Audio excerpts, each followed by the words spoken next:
ঘুমের মধ্যে শুনতে পেলাম কেউ আমাকে ডাকছে। চোখ খুলে দেখি আম্মু আমার পাশে দাঁড়িয়ে আছে। আম্মুকে জিজ্ঞেস করলাম, তুমি এত রাতে আমার রুমে কি করো? আম্মু আমার প্রশ্নের উত্তর না দিয়ে আমাকে বলল, তুই ঠিক আছিস? আমি একটু অবাক হয়ে বললাম, আম্মু আমি ঠিক আছি। এত রাতে এটা কেন জিজ্ঞেস করছো?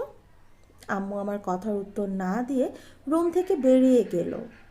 আম্মু রুম থেকে বেরিয়ে যাওয়ার কিছুক্ষণ পর মনে পড়ল, আম্মু তো আজকে বাড়িতে নেই, নানুর বাড়ি গেছে। নানু অসুস্থ, তাই নানুকে দেখতে গেছে। কিন্তু আমার রুমে যে এসেছিল সে তাহলে কে? এই কথা ভাবতে ভাবতে আমার মোবাইলের রিং বেজে উঠল।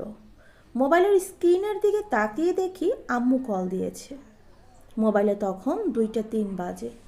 আমি ভয়ে ভয়ে কল রিসিভ করি। সাথে সাথে আমার ঘুম ভেঙে যায়। এতক্ষণ যা কিছু ঘটেছে তার স্বপ্ন ছিল, এটা ভেবে একটু স্বস্তির নিঃশ্বাস নিলাম। বালিশের পাশ থেকে মোবাইলটা হাতে নিয়ে দেখি 2টা বাজে। ঠিক তখনই মনে পড়ল, স্বপ্নের মধ্যে যখন আম্মুর কল আসছিল তখন সময় ছিল 2টা 3।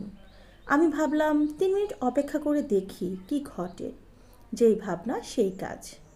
আমি মোবাইলের স্ক্রিনের দিকে তাকিয়ে অপেক্ষা করছি কখন 2টা 3 বাজবে। যেই মাত্র 2টা 3 বাজলো, সাথে সাথে মোবাইলের রিং বেজে উঠল। স্ক্রিনের দিকে তাকিয়ে দেখি আম্মুর কল। আমি ভয়ে ভয়ে কলটা রিসিভ করলাম। ওপাশ থেকে আম্মু জিজ্ঞেস করলো, তুই ঠিক আছিস? আমি একটু অবাক হলাম। স্বপ্নের মধ্যেও আম্মু আমাকে এই কথাটা জিজ্ঞেস করেছিল। ভয়ে আমার সারা শরীর ঘামে ভিজে গেছে। আমি নিজেকে সামলে নিয়ে বললাম, আমি ঠিক আছি। আম্মু আবার জিজ্ঞেস করলো, তোর বাবা ঠিক আছে? বাবা তো বাবার রুমে ঘুমাচ্ছে।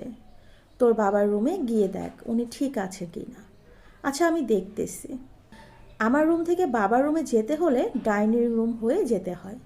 আমি রুম থেকে বেরিয়ে ডাইনিং রুমে যেতেই দেখি বাবা আমার রুমের দিকে আসতেছে। বাবা আমাকে দেখে জিজ্ঞেস করলো, কিরে তুই ঠিক আছিস? হ্যাঁ বাবা আমি ঠিক আছি, কিন্তু এটা কেন জিজ্ঞেস করলে? তোর মা কল দিয়ে বলল তুই ঠিক আছিস কিনা দেখার জন্য। গল্প রহস্যময় রাত, লেখা সংগৃহীত, কণ্ঠে সাদিয়া নাসরিন।